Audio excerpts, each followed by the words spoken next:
Kok pembawaan? Nggak tahu masjid anjing,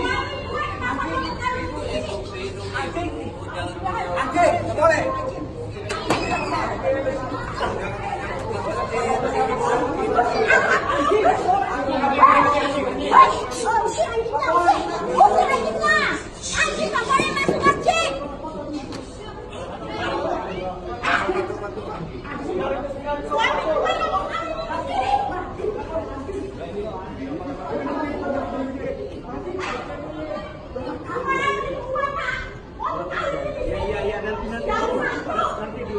Anjing nggak boleh, anjing dan anjing orang anjing nggak boleh, dosa.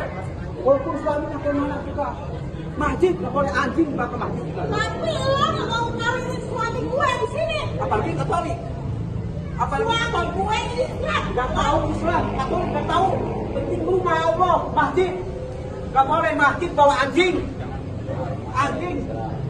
Kan gitu kan, mau nggak suaminya diambil? Siapa? Ayo, rumah Allah.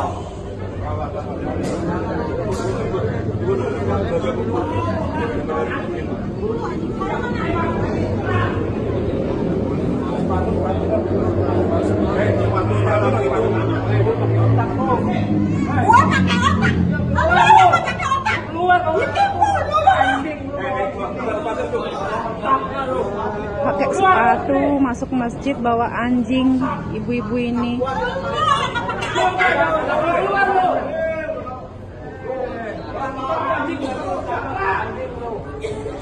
Ya Allah, kelakuan orang.